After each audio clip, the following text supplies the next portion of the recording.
Good morning. One of the greatest gifts you can give is your time. Thank you for coming. Our presenters today are from Advent Health. Please hold your questions until the end of their presentations on anxiety, fear, change, and how to react as we age. Kayla Rivera is a dedicated case management assistant with 5 years of experience in the healthcare field, including 2 years in her current role at Advent Health Fish Memorial. She holds a bachelor's degree in psychology. She is currently pursuing her master's degree in social work with a strong background in both community and hospital settings. Kayla brings a deep understanding of social determinants and the barriers that impacts patients and their families, driven by her passion for advocacy and support. I present Kayla.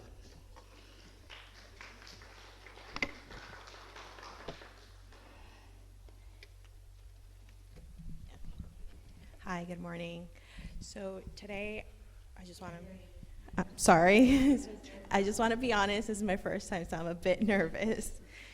So aging itself doesn't necessarily make social anxiety worse. What makes it worse is the change that comes with that anxiety.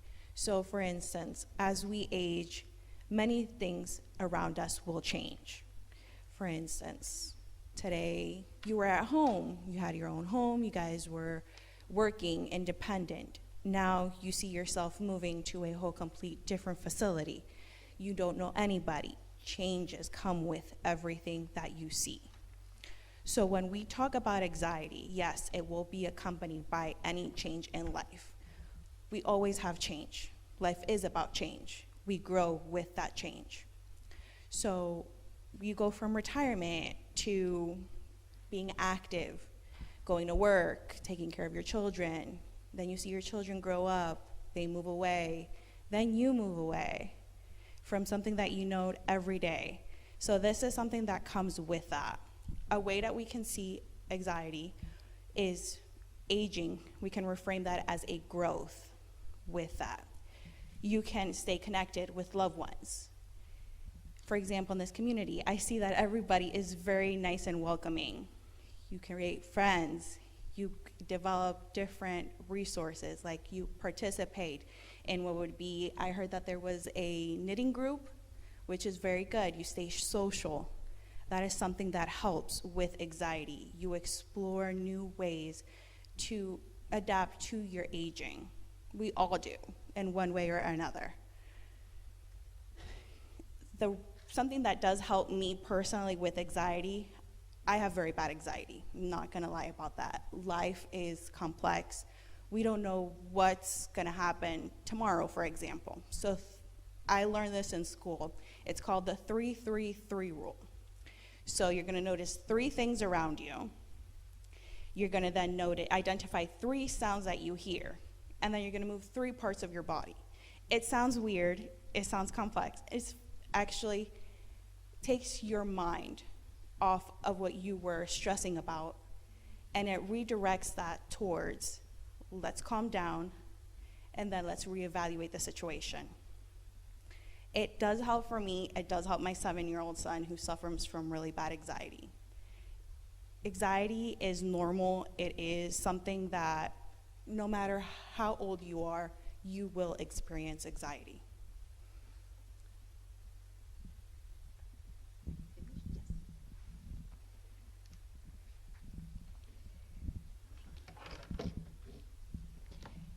Ellison Jimenez is a highly skilled advanced practice registered nurse committed to providing whole person care to patients of all ages. She earned her Master of Science in Nursing with a specialization as a family nurse practitioner from Chamberlain University in Chicago, her Bachelor of Science in Nursing from Daytona State College in Daytona Beach. Ellison brings extensive experience in both primary and acute care settings.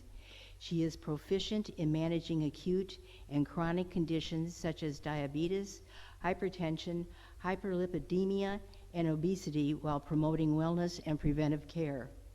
Allison is also experienced in telemedicine, making quality care more accessible to her patients.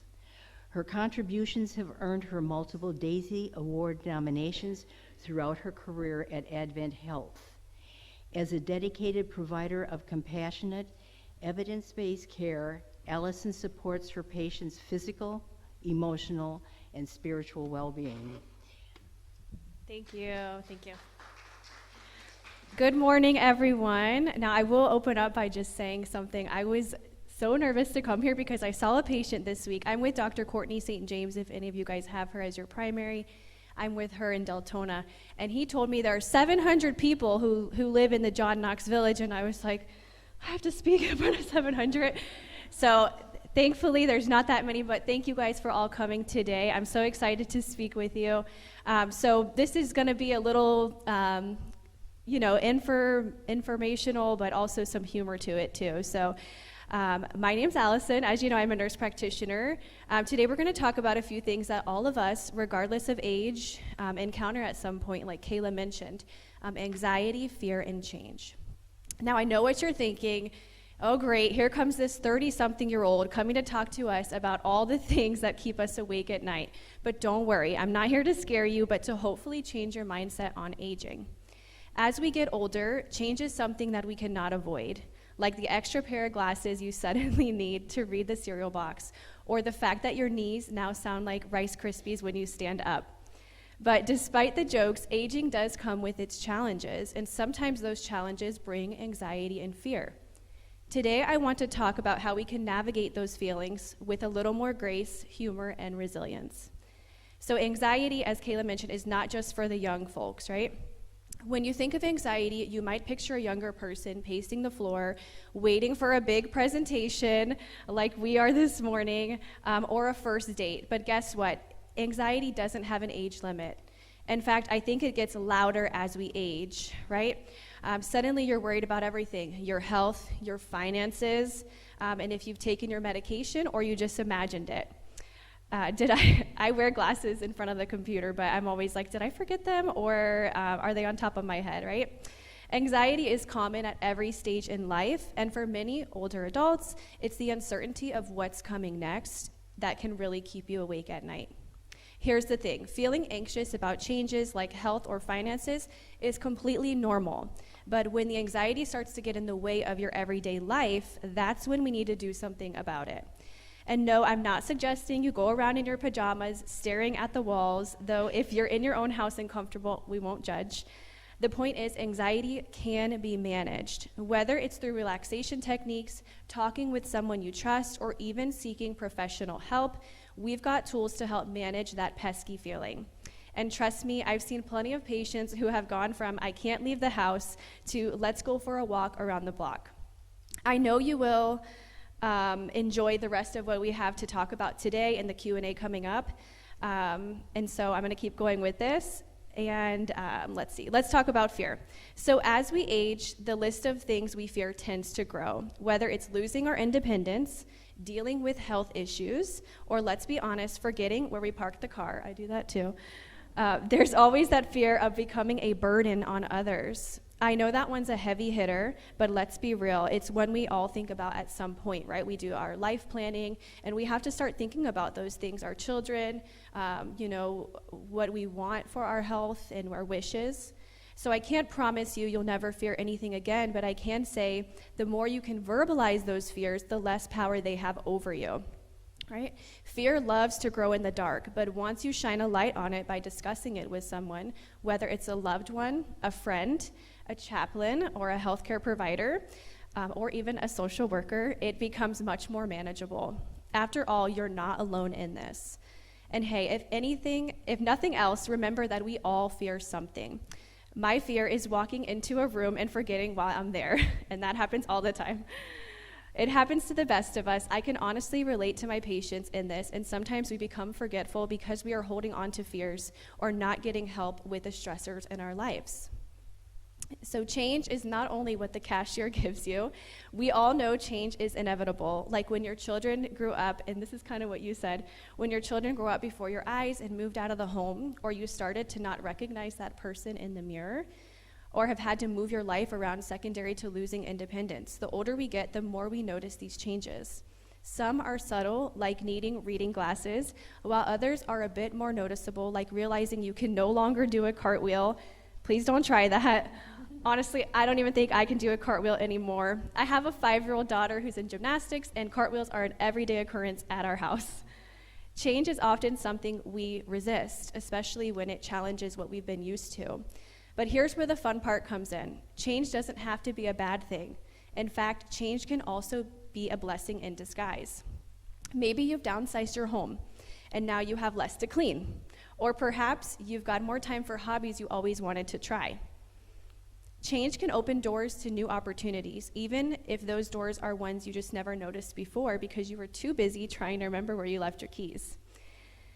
So how do we deal with these changes, fears, and anxieties as we age? Well, here are a few tips that won't require a gym membership or a 10-step program. Acknowledge your feelings. Get real about how we're feeling, whether it's anxiety, fear, or frustration. With change, acknowledging is the first step on managing it. You're allowed to have feelings, and hey, you're not alone in feeling them. Everyone has their own worries. Mine sometimes involve trying to remember if I turned off the oven. Stay social. Isolation can make anxiety and fear worse. So stay connected with family, friends, and community here at John Knox.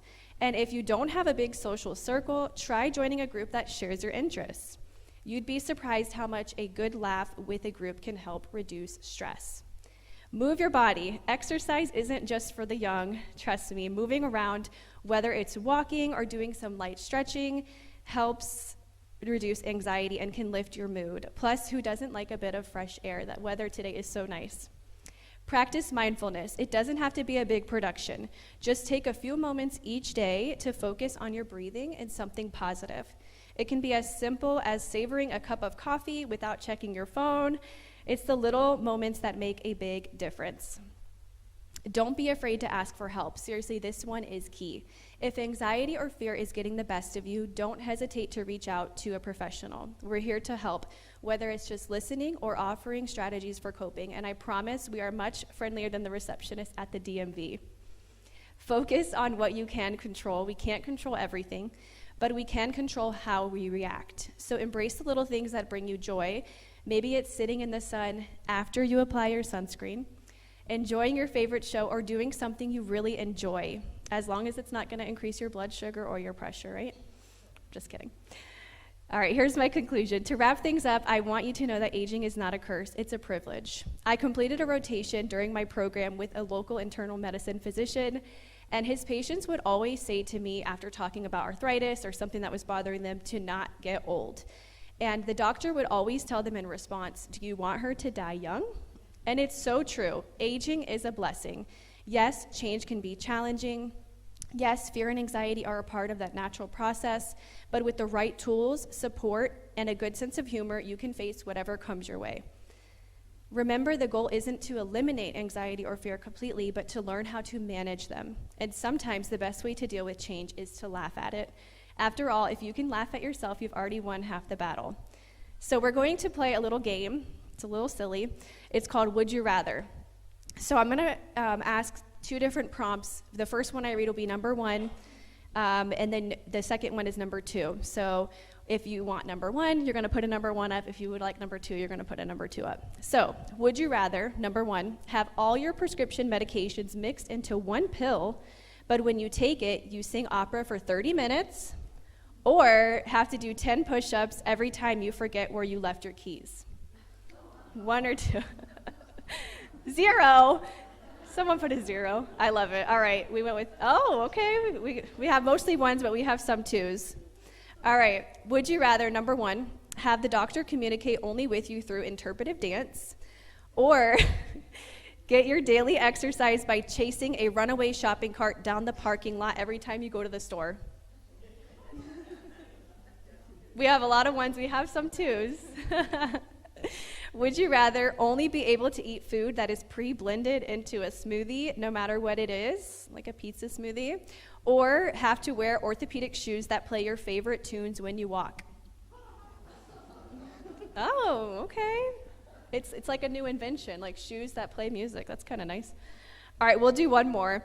Would you rather go to a fitness class where the instructor insists on speaking in Shakespearean English, or go to bed at 7 p.m. but wake up at 3 with the uncontrollable urge to do yoga? Got it. Good. Thank you guys so much. Thank you, Ellison.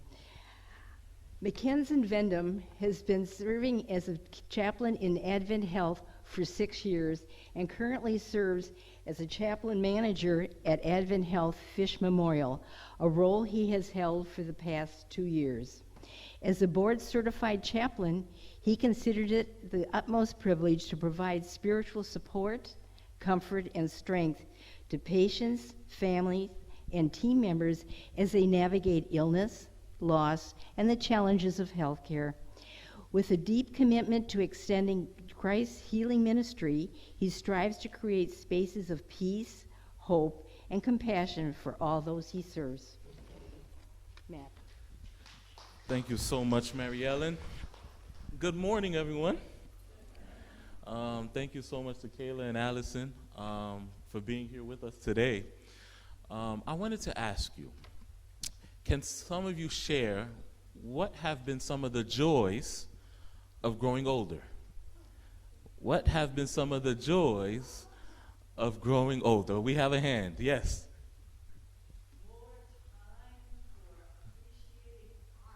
Come on.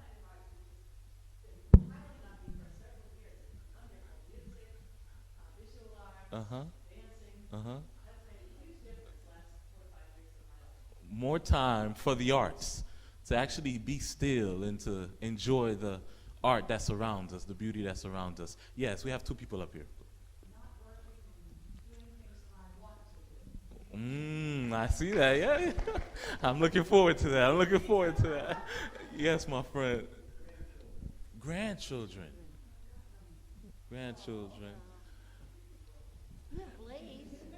Yeah. So, the reason why I asked that question is I think sometimes one of the ways to face our anxiety is we must be aware of the things that we are grateful for. We must be able to find the joy wherever we are in life. And so one of the things that I have the privilege to do as a chaplain is I get to journey with people in some of the best and worst moments. And the reality is, aging comes with its challenges. But I wanted to start off with the joy. But can you share what are some of the challenges you face as you age today? Yes, please. Yes. Hearing, uh-huh. Caretaking. That is good. Caretaking. Anyone else? Walking slower. Yeah. Someone said walking at all. Not preparing for aging. Not preparing for aging. Not preparing for coming here. Correct. All of a sudden you know that you are. And thank you so much for that, Mary Ellen, because being at the hospital, you meet people in different stages of their life. But one of the hardest things is seeing people age and they're not ready for the unexpected changes. And I would like to share with you just a few stories, and then I would like to share some tips as you navigate the anxiety, the fear, and the changes. One of the stories that come to mind at the hospital is we had a lovely, lovely individual. She was not ready to transition to the next stage of her life. She was late in her 70s, still working, living alone. Children are far away. And no matter how many times they begged her, Mom, it's time to enjoy the fruits of your labor, she did not want to stop. It's not that she needed to work. is that I don't think she knew what she would do if she stopped working. And the reality is, when you spend so much of your life doing something, it's hard to let that go. But sometimes you cannot receive the beauty of the next chapter until you choose to let go of the present chapter. And the reality is, eventually, she would fall while home alone. They would not find her until hours later. And by then, oxygen had already stopped flowing to her brain. They brought her in, but it was already too late. John Knox is a beautiful place. We get the privilege to work alongside of you. We have a group of amazing women who knit for us. And what they do is they make these blankets for us. And every blanket goes to every single child that's born at the hospital. They found purpose. They found a sense of meaning. They found a sense of giving back. One of the things that help us to make life more bearable and even more joyful is finding a sense of meaning and a sense of purpose. My question for you today is, where do you find a sense of meaning, and where do you find a sense of purpose? I want you to think about it. You don't have to answer now, but where do you find a sense of meaning, and where do you find a sense of purpose? As a chaplain, we tend to focus on the spiritual care, and we provide emotional support and relational support. One of the hardest things is, as you're aging, the people that you cared for their whole life seem to have forgotten you. It's one thing if you didn't have any children, or if you didn't have any grandchildren. It's a whole nother thing when you know they're there somewhere and you have not spoken to them in years. This is a part that a lot of people don't talk about, and it can create so much deep sadness as you deal with the distance from your children, your family members, and the grandbabies. What do you do to navigate that anxiety that is often created when dealing with these thoughts? In the Bible, I know John Knox, you guys are very connected here, and that's something I believe that helps with community. It helps with connection. You need to be connected. Isolation not only brings sickness, but isolation increases the anxiety, it deepens the depression, it heightens the stress, and it makes you deteriorate a lot quicker. This is just a reality.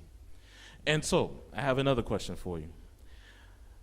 When faced with all of the changes, how have you been able to adjust to some of the changes that you have dealt with? Your health, coming to John Knox, losing a loved one. What are some things that have helped you with those changes? Yes. My faith. Your faith. Thank you for sharing. Yes. Anyone else? Your friends. Your faith, your friends, and yes. Learning about things that are very new to me, late in life learning. In my case, it's in Florida in the South, and Black history. That's like opened the world. My brain, my heart. Beautifully said. There are times in life we feel as if we've learned everything we need to know. But it is important to have a growth mindset and not a fixed mindset. A fixed mindset is, I am this way and I will always be this way. Nothing will ever change me. When you do that, you limit the possibilities for your brain to continue to grow. If you want to age well, you have to have a growth mindset. Be willing to learn something new. Be willing to be uncomfortable. Be willing to, when you're going to the food hall, sit with someone you've never seen before. Be willing to go outside of your comfort zone. Well, the other day, I saw a lady who took a skydive in her 90s. Some of you like, I would never do that. I won't go that far out of my comfort zone. But it could be something as simple as do something you've never done before. Sometimes we feel as if aging limits us from doing the things we've had on our bucket list for years. Do not let the fear limit you from doing the things that you've always wanted to do. Now, there's some things, realistically, you can't do anymore. That's the reality. But there are so many things you can still do. If you can't go skydiving out of a plane, you can still go to a flight simulator, right? If you can't go snorkeling, you can still go take a nice dip in the pool, right? So don't let those negative thoughts limit you from doing things you are always interested in doing. Also, we have anxiety, we have fear, we have change. Can someone tell me, what do you believe is the difference between anxiety and worry?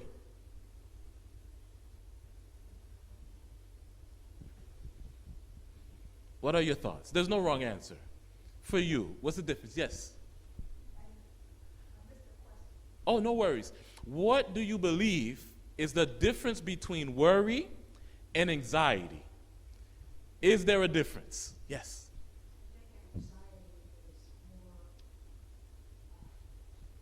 Yes.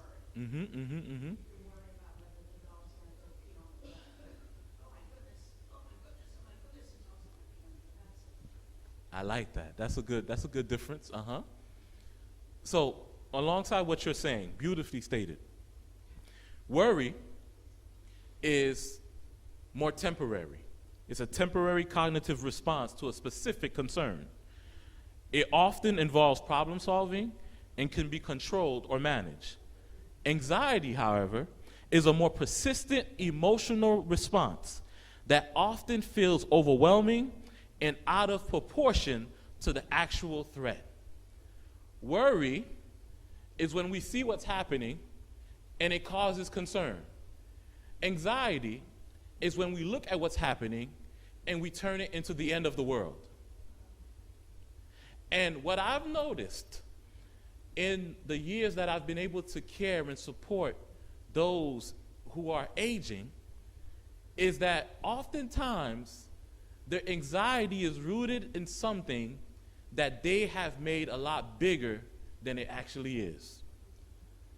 And even though they know God is bigger than their problems, they tend to make their problems bigger than God. And that's human nature.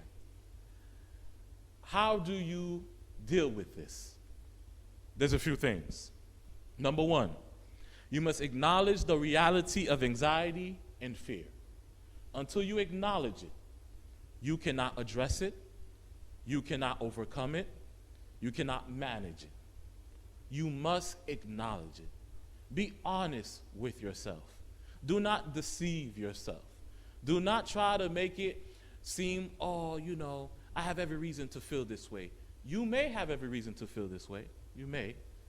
However, when you give the anxiety the bulk of your thoughts, you start to allow the anxiety to take over your life. So, acknowledge the reality of it. Number two, you must trust that you are not alone. For me, I trust that I am in God's presence and I am in God's care. For you, it may be something similar, or you may have a friend that you go to when the anxiety starts to fill you up. Express it. Don't hold it in. Some of us, we tend to hold those things in, and what happens when you hold it in? It turns into a poison, and it starts to kill you from the inside out. Express the things that make you anxious. Go to the Bible study group. Go to the knitting group. Go to the girls group. Go to the food hall. There are times where you do not even want to leave your home. because the anxiety is crippling. I can't promise that leaving the house will take away the anxiety. But I can say leaving the house and not staying in the anxiety alone can help you to begin to manage the anxiety.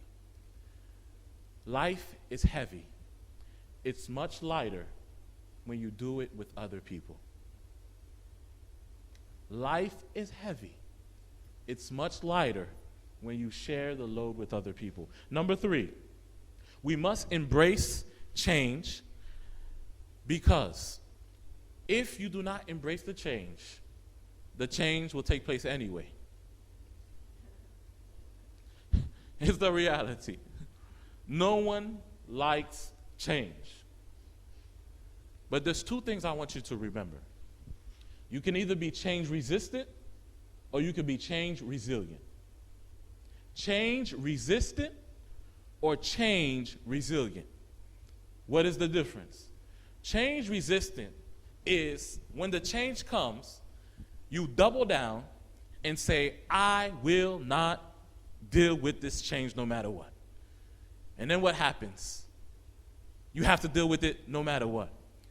It's better for you to deal with the change on your terms than to have to deal with change on its terms. What does that mean? I'll tell you a story. I like telling stories. I'll tell you a personal story.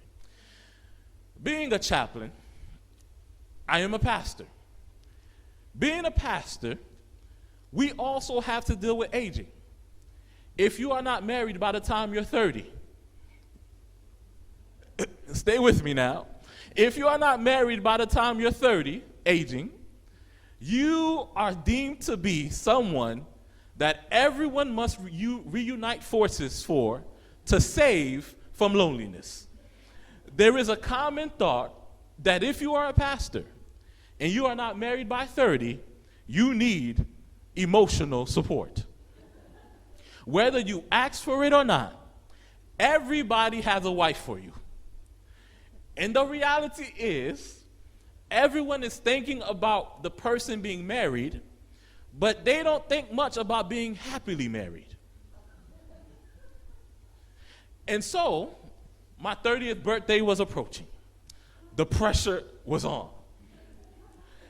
Change. 30's coming. I was like, you know what? It's time to settle down. I was dating a young girl for about 3 years. And they're like, Mac, it's time. It's long enough. And I'm like, you know what? You're right. It's been a long time. It's time for Mac to get married. I proposed to the young lady. But she wasn't sure. She wasn't sure. She said yes. But then the next day she was like, I don't know, Mac. And I knew it was time for Mac to walk away. Imagine you spent 3 years of your life with someone to now have to say goodbye. They're alive, but you no longer have any form of communication with them. That is a change. I could have been resistant to the change. I could have said, you know what? No, I'm going to pursue her until I am old and gray, and I will pursue her to the grave. Change resistant. But I chose change resilience. I accepted life would be different. I acknowledged that I had to let her go. I acknowledged that, hey, I'm 30, I'm not married. Hey, that's all right. God has plans for me, right? And I embrace the change. Now, I can't tell you when I'm getting married, but I can tell you in the past year and a half, I've discovered me in a whole new way. I didn't realize how much of myself I lost while being in that relationship. What if the change came because God wants you to discover a part of you and discover a version of Him that you've never seen before? As you age, it is an opportunity to embrace the changes as they come and allow the changes to help create in you something that you may have never seen before. Change is simply an opportunity. What you make of that opportunity is up to you. So, I have 3 more, and I'll end. Number 4, find meaning and purpose. Many of the struggles we feel is simply because we do not feel as useful as how we felt before. You say, Mac, what do you mean? Many of us, we do not know what it was like to be useful if we're not working, if we're not doing something. So we convinced ourselves, in order for me to have meaning, I must do something. When in reality, you were born with meaning, you were born with purpose. Long before you did anything, God called you to be something. Hear me.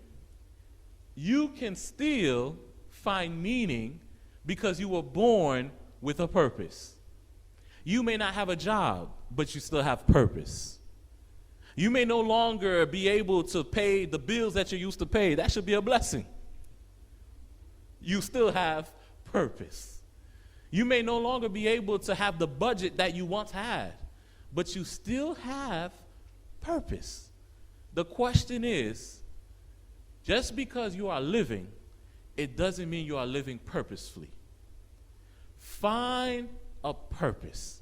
Find the reason why the Creator put you here on this earth. Your purpose might be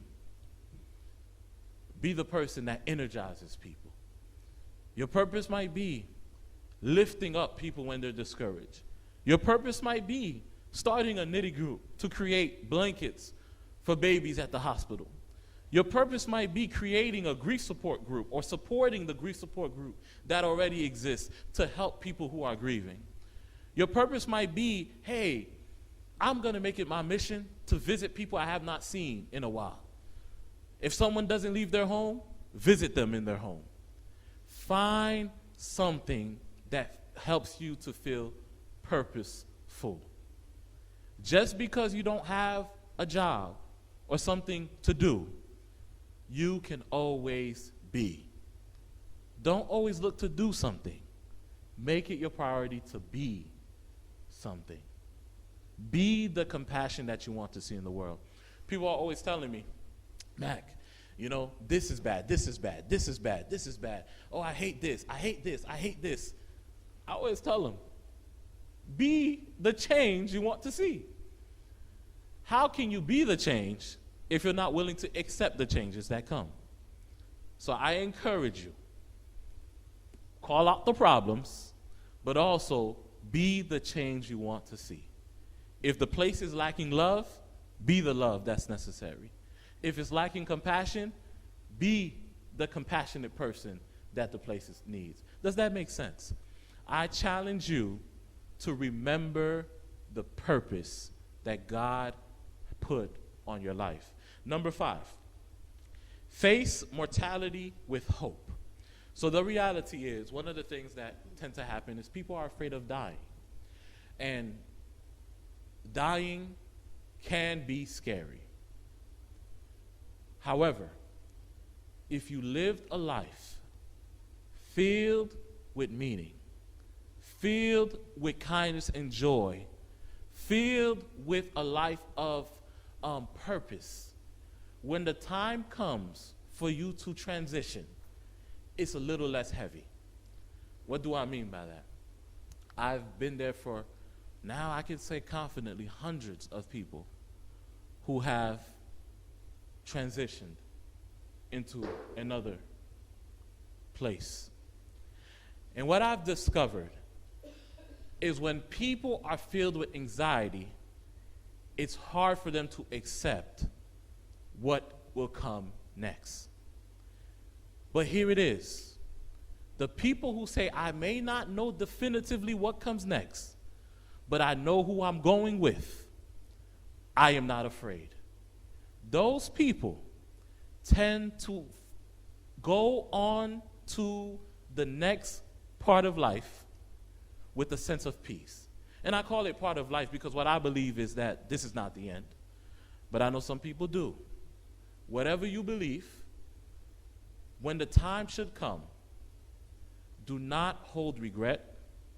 Do not hold your anxiety. As much as possible, address any of the fears you have now. Because whatever you don't address now makes the grief a lot more complicated later. I have people, when their spouse passes, they say, I wish. I wish I could have done this. I wish I could have done that.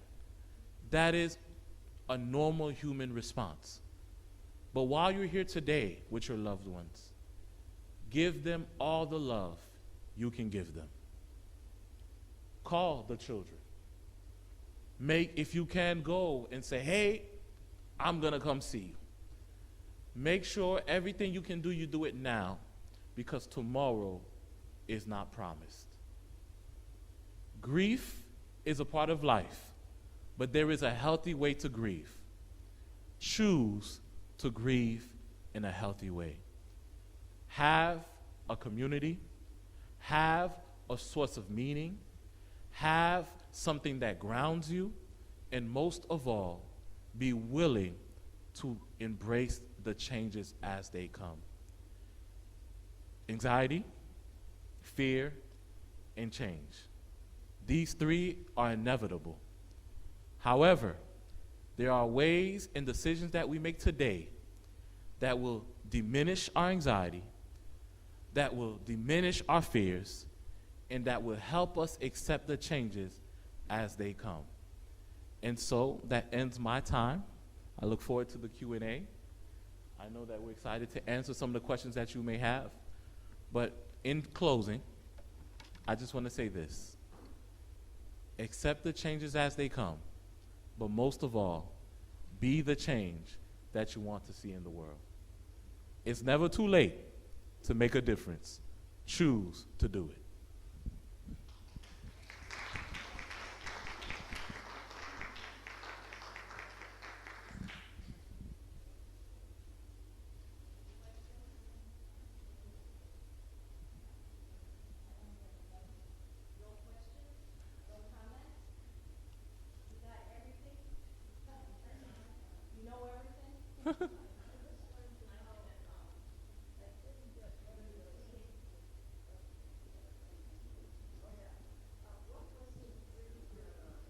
Oh, the 3-3-3.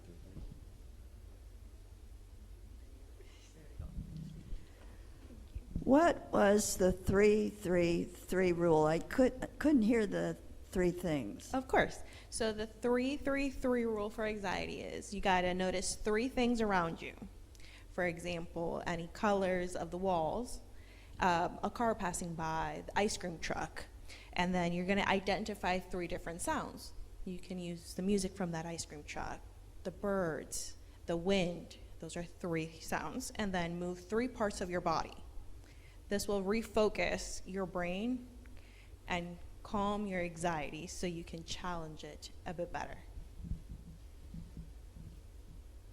What was the third one? Move three parts of your body. Oh, I thought that was the second one. No, identify three. Three sounds. I'll I'll go again. So notice three things. She says three sounds is the second one? Yes, ma'am. Okay. Then what's the first one? Notice three things.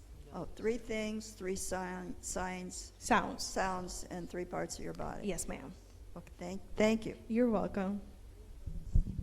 Anyone else? My goodness, that's great. She waved her hand. Mm-hmm. Our panel really lucked out. No, she has a question. Oh, I'm sorry.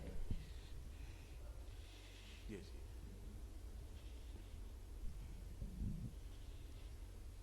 Excuse me.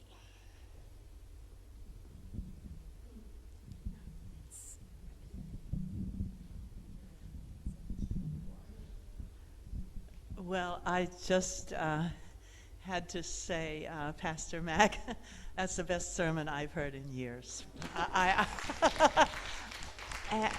And Allison, the 3-3,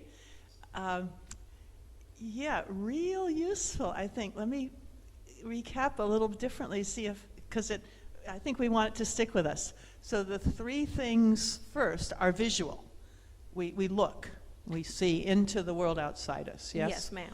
And the next three things are auditory. They're things we hear. Yes, ma'am. And the final three things are own body.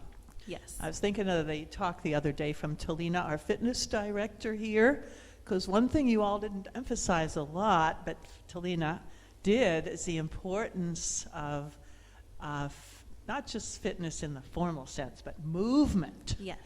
Okay, bodies moving in every different kind of way. So the third three things was your own body. Yes, ma'am. Moving. So that's, I think, the kinesthesia, or whatever the fancy word is. For and then you had wonderful joyfulness there. And Any other questions? If not, I have a question for you. I know that John Knox is very close community, and so the question I have for you is this. What are some of the ways that you deal with the fears about your health, about your independence, and about the future? What are some ways that you deal with those changes and those fears? I'm curious to hear from you. Yes?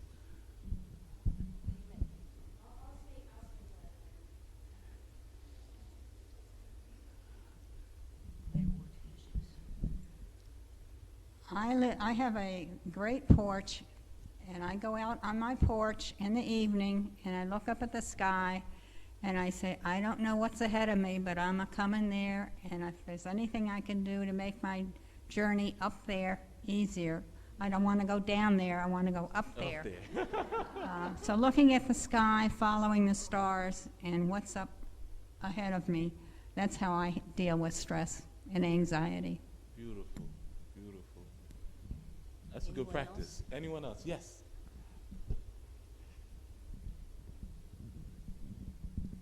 We're all in the same boat together. And it's the camaraderie and the opportunity to be with people that are in the same situation. And we cope best when we're with our friends. We cope best when we're with our friends. That's beautiful. Behind you, Mariella.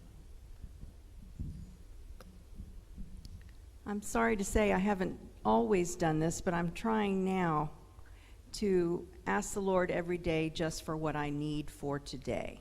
Just like he gave the Israelites manna for just one day, I'm trying to not look so far ahead and worry about things that may not come about, but just look to him to provide what he needs or what I need for today from him.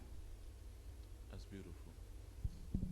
Be grateful for each moment that we're here, because we don't know tomorrow is going to be. That is beautiful. And last thing, for me, last question for me, I don't know. Okay, last thing. What are some of the takeaways that you'll take with you as you leave here today? I want to hear what you heard today.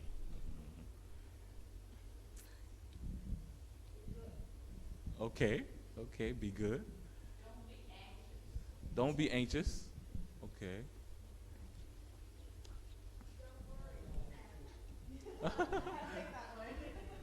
That's true. And what did you say? Yeah. Okay, good. I think the fact that we are where we are, there's a tremendous support system here, and you're really, it's important that you reach out to people and use that system, as well as I'm a churchgoer too, so I have a Sunday school class that prays for me if I have something that needs to be prayed for, and that's a wonderful system also. Beautiful. And that's why I'm happy it's a village. Take advantage of this village. We had one more person in the back. Mary. I was going to say, if you're busy with yourself, doing for others, you don't have time to think about yourself and feel sorry for yourself. I'm sorry. But I'm just tired of my phone calls all day. I was surprised when you said the you forget about your children, because my children, well, one has already called me 3 times. That's my anxiety, but she goes to ECT every 3 weeks, so I understand. I'm a nurse. Okay, thank you.